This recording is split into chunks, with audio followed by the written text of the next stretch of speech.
What are some things that you need in order to get on those charts? Like what's important in terms of your analytics? How do you get those numbers up higher? So the most important thing is immediate traction when you release your show. So you really want to make sure you're not just launching your show willy-nilly. If you launch with more than one episode, which Brooke and I recommend at least four, Mhm. preferably five, which is why it helps so much because within that 24 hours, you have five options for people to help generate that traction. Welcome to Unplugged, the tech podcast for digital entrepreneurs. I am one of your hosts, Brooke, the founder of the Sober Biz Collective. Hey, podcasters. My name's Nate Kelly, best-selling author and founder of Podcast Revolution Studios. If you're looking for tech, tools, and tips on how to utilize podcasting for your business, you're in the right spot. Let's get unplugged. Brooke, are you a numbers person? Are you Looking at downloads and what sort of analytics can provide to your show and how you plan your content? To be completely honest, no. I knew that. That's why I asked. I am a creator, and the analytics stuff has been the least thing on my radar and probably would be the most useful thing to either outsource or get into or learn about, because I think the reach of your show is just kind of proof of the impact of your message, and making sure that people are hearing your message is so important, and making sure that the content you're putting out is resonating with people and that you're not wasting your time, especially as a digital entrepreneur. Like this is Yeah. another full-time business. So you want to make sure your time investment is worth it. And analytics can really help with that. I'm not your girl for that. And I'm so Yeah. absolutely flipping grateful for you, Nate. Yeah, it's interesting now this kind of space that we're in or this timeline that we're able to produce these shows as we're kind of experiencing these things with our own show. So it's interesting. Yeah, Mhm. this is less than a week, 6 days after we officially launched Unplugged, and I am like an analytics freak and sending Brooke like, oh, screenshot, we're on this list and we've risen 10 spots and whatever.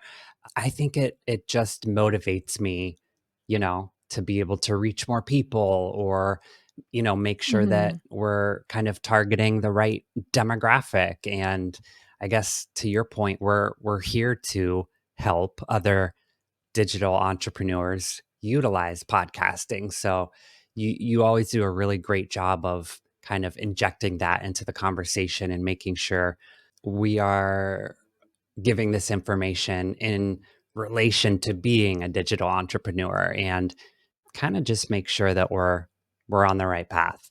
Whatever platform you're using to distribute your show, whether it's Spotify, Buzzsprout, Libsyn, just to mention a few of kind of the most popular ones. I think, each platform has its own way of kind of tracking analytics. You're going to get slightly different information from each of those platforms, but I think they're equally informational in what they provide to you and being able to, use it to plan your content, to kind of pinpoint your ideal listener, which is important, I think, in making sure you're getting to the right people and that you're speaking the right message. So I think Mhm. understanding what the analytics can tell you is important in that kind of community building aspect.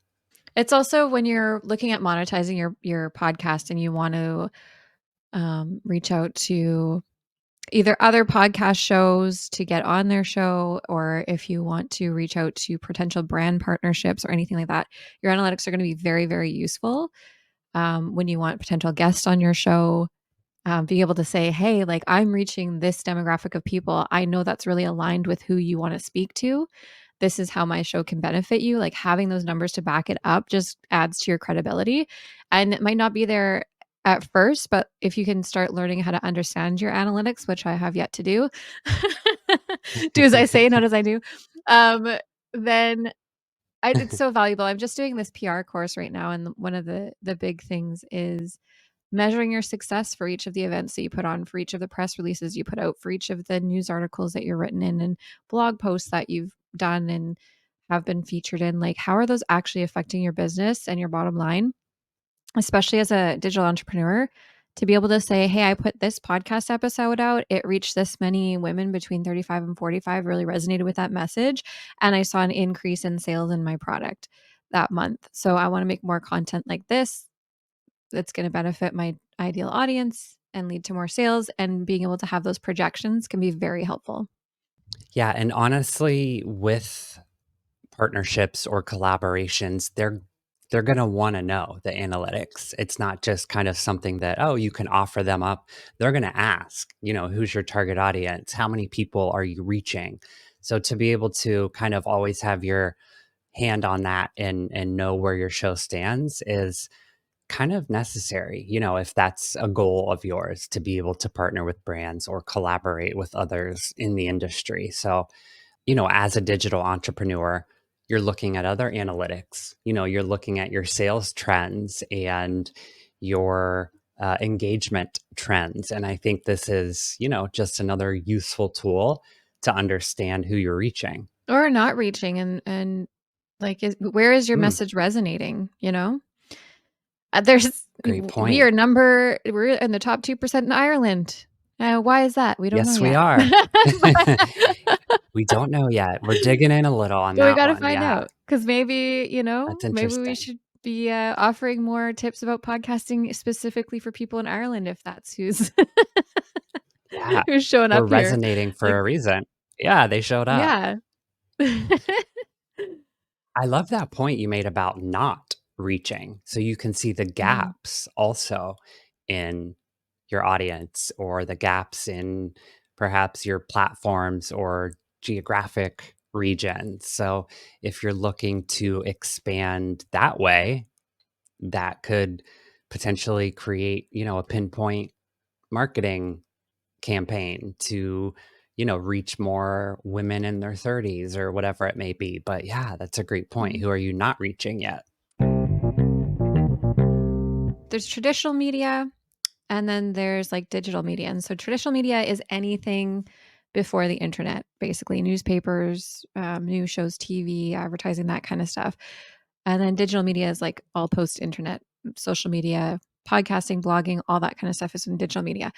So, but podcasting, it kind of hybrids because it's very similar to radio, and Right. it really appeals to a larger demographic of people. The content lives a lot longer, and it kind of marries that traditional and digital media together as well.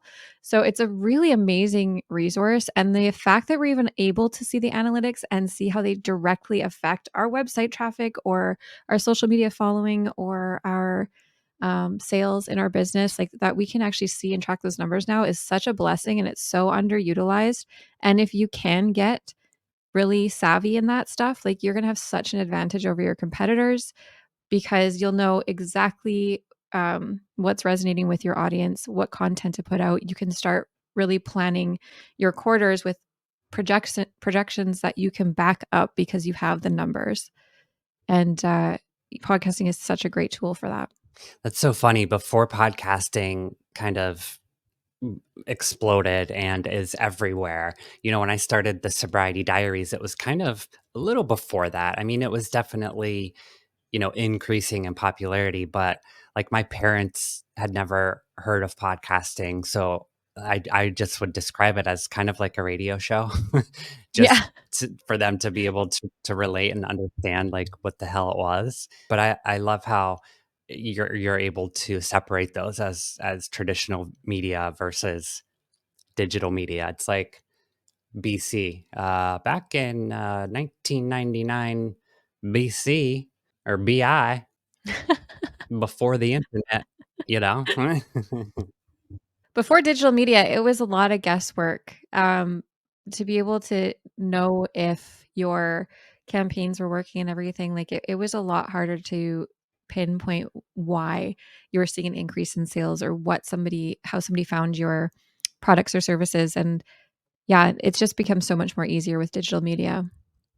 I think, Brooke, you have a unique kind of perspective now, especially with your new position, kind of from a PR or communication standpoint. Um, you may be getting into analytics a little more than you're used to, I think, now, Begrudgingly, yes. upcoming. Yeah.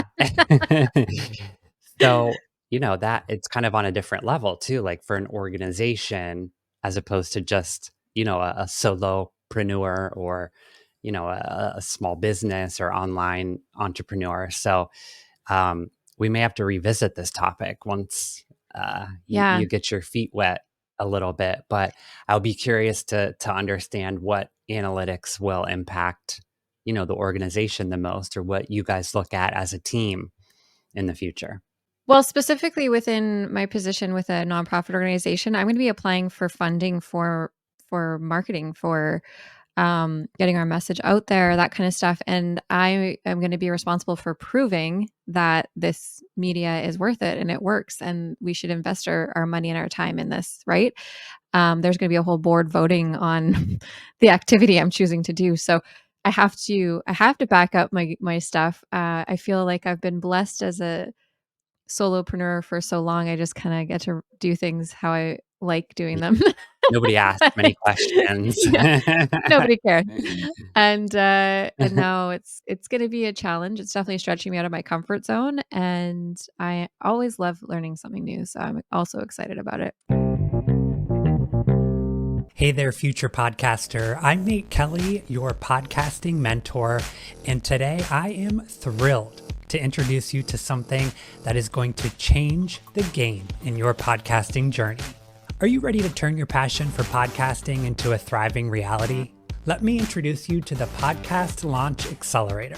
Imagine a 6-month mentorship program where you get personalized one-on-one coaching, an action plan tailored to your goals, and a comprehensive podcast growth blueprint. But wait, there's more.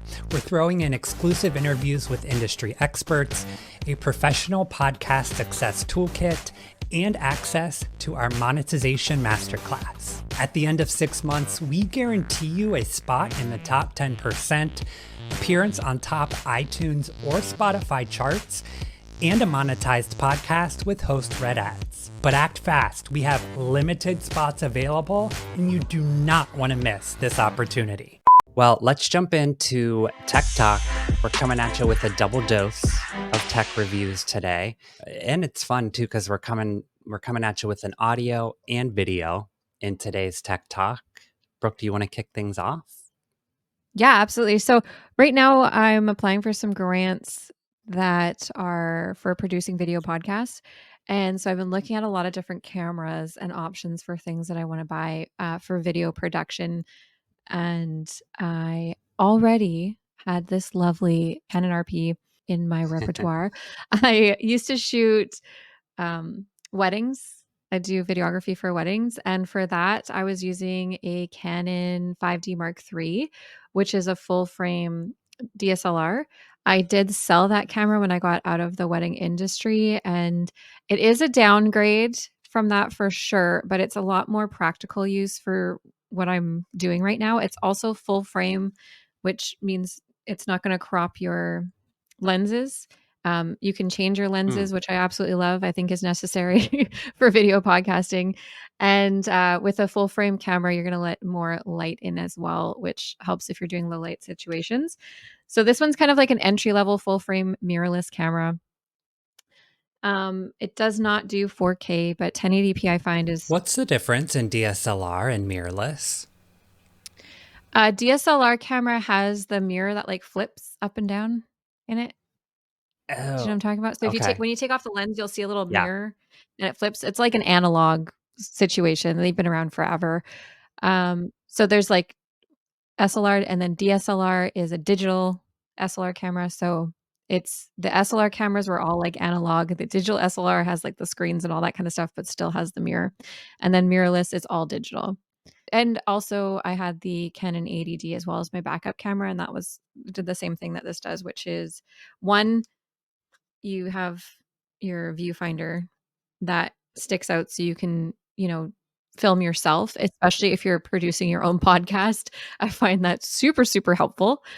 Um, but also this auto syncs with my phone, so I can just directly get all of the images, videos, and everything I take from here and put it right into my phone. It does downgrade the quality when I do that.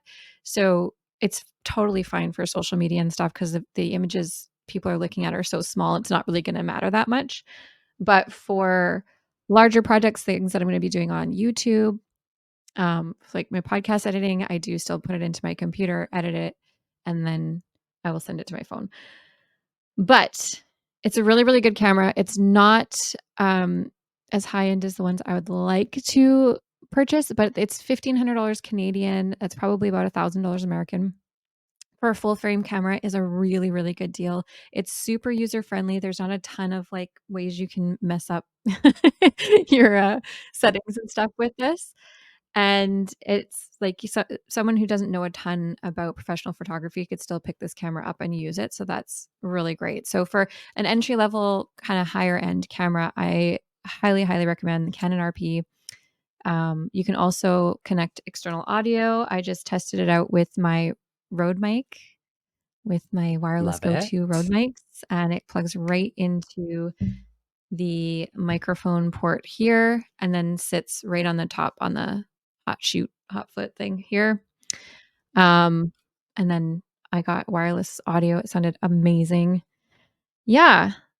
So another thing is you can plug this right into the board, the Rode board. So I could be syncing my audio and video up right away. And I don't have to do that in Nice. Yeah. post. And because I'm a lazy editor, that is one of my favorite things.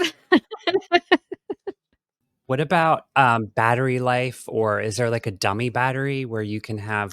Yeah, if you're going to be using this for podcasting, get a dummy battery. The battery life is about an hour, hour and 15 minutes continuous. And it also shuts off after 30 minutes. I changed the settings on this to make it not do that, but it still did shut off. It just wasn't after 30 minutes. It was a little bit longer. So we had to stop and then press the record button again. It wasn't a huge inconvenience, but there's cameras out there that don't do that allow you just continuously record or stream. And so I am looking into those options right now. Not the Canon, the Sony ZV-E10 or 10 is one of them that I'd really like to purchase if we do get the grant. And then there's a couple more vlogging and streaming cameras that I want to check out. But maybe we'll make a whole episode on cameras and just try a bunch of them We out. And if could, any yeah. companies want to send over Yeah. some free cameras, we can try. We would love to really dive in and understand your Yeah. camera and Yeah. give it an honest review from two experienced video podcasters. And yeah, we're open to collabs and reviewing your product. I think your cell phone is a great starter camera if you're Yes. into wanting to do video podcasting. The only issue with using the cell phone is the storage space. I find it fills up quite quickly. You're probably not going to be able to record an hour on your phone without it filling up. So I'm looking at some options for that. There is a way to connect a Zoom account with my phone and use that as the camera, but I want to play around with it and come up with like a really good option for cameras that we can discuss in a later episode. But this is the one I got and I'm loving it. It's doing the job for me right now and it's super affordable. I've even found on Amazon they've had payment plans for this camera as well, where you can pay it off over 5 months, and it Great. just makes it super accessible. Mm-hmm. So this is kind of an impromptu addition. I'm going to talk about a wireless mic, but I wanted to mention this as well, since you brought up the storage on your iPhone. And to your point, it is an amazing camera, and we all know how to use our phone's camera, which is a perk. But the storage can be an issue. But I got this SanDisk external drive, and it has the lightning port on one end, and you flip it and it's got the USB original, like the USB A, I guess. And it's literally so easy to transfer or store. it just plugs right into the bottom of your phone. You can record while it's in there directly to the drive, and it's got like 50 or 75 gigs or something. Like it's got a lot of Damn. storage to alleviate that problem for iPhone storage. They have a USB-C as well for you Android users. I'll link it. It's called SanDisk iExpand, I think. I'll link it in today's show notes. But just a little impromptu tech talk. It's so helpful. I use it every day. Even if I'm editing something or social media clips in CapCut desktop, throw them in this drive, plug it into my phone, upload to TikTok. I'm gonna grab one of those. That is such a great tool. I can't even tell you how many times even just using your phone as a second camera can be really helpful so you have another shot to go for. What I ended up doing is going live on TikTok and recording at the same time so I could download the TikTok live after That's and smart. then Yeah. do it that way. But, if I could just do it right into a little USB stick, that's so much better because it's hard to like, airdrop a huge file to your computer. Yeah, it takes so long uploading to Google Drive, anything that's over like 2 minutes. And I was Yeah, wanting to upload full episodes, which are like over 30 minutes. So it would take literally 5 hours to upload to my Google Drive, which is initially why I started searching for this. So, um, lifesaver brilliant. for sure. I wanted to talk about this beauty here is the Comica WS50 wireless mic system. And it comes with the receiver as well. So I initially bought this for produced a show a while back that I was behind the scenes for, but they would do like street interviews, it's how some podcasts or content creators will be in like New York City and like stop people and ask them like the question of the day or whatever. And we needed something that was wireless with great sound and mobile and that we could use our iPhones with. So I came across this. It is the best sound quality that you're going to get from a wireless setup. And of course, we'll link everything in today's show notes, but it comes with all the adapters you need. It comes with the wireless receiver. It has 6 channels. So with the one receiver, you can have up to 6 mics on the same receiver. Wow. It is like almost like a weapon. It's so sturdy and heavy duty. I mean, we dropped it on the sidewalk probably 50 times and, didn't even phase it at all. I think I have the wired interview mic and I have some Comica headphones. So I think it's kind of a lesser known brand, but everything that I have is super high quality and just a workhorse. So if you're looking for something that's maybe a little more budget friendly as far as a brand or um, if you specifically need the handheld wireless, I highly recommend this. I would say like 8.5 out of 10. And like I said, it's been through the ringer and still works beautifully. So that's my recommendation for today's Tech Talk. Not necessarily for podcasting, because you definitely want a wired mic that you can connect to your device. But if you're, on the road or doing any field work, the Comica WS50 can't go wrong. Yeah. Well, I mean, one of the things we're talking about with the Nice Girls Club podcast is going into locations to record shows, right? And so what a tool to have. Like, it Yeah, would make it just so highly easy to recommend. walk into any space. Yeah. I love it. Yeah, I didn't even think about that. I think that sort of style of content would be totally cool for the Nice Girls Club. Kind of that Yeah. comedy, that stranger kind of interview, I think would be super funny. Well, one of the reasons I initially got the Rode Go 2 wireless mic was to do that kind of content. They have a stick that you can kind of clip it into Yeah, yeah, yeah. I saw that. and then a cover for it. But I mean, that's like another $60.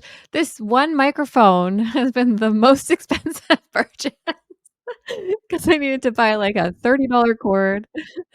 as much as you and I both love Rode, they are kind of notorious for all of the add-ons, that you need to Yeah. utilize all of the aspects of their equipment, which kind of sucks. Think they need to make it up to us by sending us some free products to review, Yeah. so Brooke would be so happy if you need someone to review your handheld stick, we've got the girl for you. We've got the girls for you. Okay, where do we find analytics for your podcast show? Because like you've been sending me stuff all week about how Oh. we're going up the charts and and I wouldn't even know Yeah. where to look for that stuff. I use an amazing platform called Chartable. And I actually use two, Chartable and Listen Notes. So chartable.com, you can set up a dashboard for yourself. Not only that you produce or that you're the host of, but you can, if you're like following any other shows that are within your own niche, or, if you've got some healthy competition going on with another host and you want to track their show too, it's not going to give you download numbers on a show that's not yours, but it'll show you where they are on the charts and whatnot. But you just add your show through your RSS feed, which you can pull from your distribution platform, and set up your dashboard for your show. So it'll show you any country, any chart, any industry or niche that you are charting in, and it will email you a daily report. So like yesterday we bumped down a few spots, so it sent me my team's daily chartable report. So it's just a cool way. And, you're not always going to be on the charts, or you may not launch your show getting on the charts. Hopefully you will. Mm. But I think it's just a good way to kind of track progress Mhm. and to, be able to kind of what we talked about earlier, see where you are or not, maybe making an impact. So that's specifically just for chart spots and chart jumping. Now for listen notes, listennotes.com, and I'll put both of these in the show notes, of course. Listen Notes is a platform that sort of ranks all active podcasts. So it automatically pulls active podcasts into their library. And based on the audience engagement, based on the popularity, the downloads, it ranks podcasts and it will give them a listen score. Hmm. So it kind of takes into account all of that engagement, downloads, everything I just mentioned, and it will give you a listen score, a listener score. Now, how they come up with that, it's definitely a listen notes only score, Right. but it's kind of industry recognized as well. Like if you say your show's top 2% globally, or, in the top 1% of global podcasts, likely that's where that host is getting that number from, Okay. because it's kind of industry recognized as like the standard for podcast popularity. And so what are some things that you need in order to get on those charts? Like what's important in terms of your analytics? How do you get those numbers up higher? So the most important thing is immediate traction when you release your show. So you really want to make sure you're not just launching your show willy-nilly, and that you have a solid plan in place. So the what's going to generate those numbers is ratings, which is just if you click on, 1, 2, 3, 4, 5 stars, there's no written part to the ratings, or the reviews, which is when you actually give a written review of your thoughts on the show. So those are two different rankings, ratings and reviews. The initial number of downloads within the first 24 hours of an episode. So if you launch with more than one episode, which Brooke and I recommend at least 4, Mhm. preferably 5, which is why it helps so much, because within that 24 hours, you have 5 options for people to help generate that traction as opposed to just one. So the first 24 hours, the ratings, the reviews, Oh, and any sharing of your show or an episode in particular. So that's when people talk about engagement for podcasting. There's not necessarily comments or uh, what you think of with traditional engagement. What it does recognize is sharing an episode or sharing a show. So those are kind of the four baseline analytics, or what's going to drive your charting or your listen score on Listen Notes. Yeah, so some of the things we did that helped with those numbers was we did start promoting the show before the launch. Nate was really great at that. I have a email list of close to 1,000 people, and I made sure we sent the show out that way as well, with all the different options for listening, and kind of picked out our first interview. Nate has an incredible kind of template of things you can send to your friends and family to help support Yeah. your show, which actually might be a cool giveaway. Oh, yeah. Good idea. Yeah, like an episode promotion template, just things that you Yeah. can send out to people to promote your show to help generate that buzz and get those initial reviews. Yeah. You want to make it easy for people to be able to execute these things, and navigating to leave an Apple review on the Apple Podcast app is not necessarily the easiest thing, especially, my parents are almost 70, people that don't use the app every day. It's not necessarily user friendly. So I created kind of this template of go here, do this, leave this, if you're inclined to help us out, which I found to be very helpful. Do you want to know something kind of sneaky I did when I launched my very first podcast? I would love to know something sneaky. So I guess it wasn't my first podcast, but it was my first podcast where I cared. Yes. Big difference. So I would go into Apple stores when I was at the mall, and I would subscribe to my podcast from iPhones at Apple stores and leave reviews. I love that. I'm obsessed with that idea. Thanks so much for hanging out today. Make sure you subscribe to us on YouTube for all of our video content at Unplugged Tech Pod. And join us in our Facebook group, facebook.com/groups/unplugged podcast. Also, make sure to throw us a 5-star review if you are finding this content valuable for you and your digital business. We accept all forms of reviews: Apple Podcast, Spotify follows, YouTube, telling your grandmother about us. And make sure to share the episode with one person in your life who may find it valuable. And we'll see you next time on Unplugged. I think it's good enough, and we're just going to keep getting better.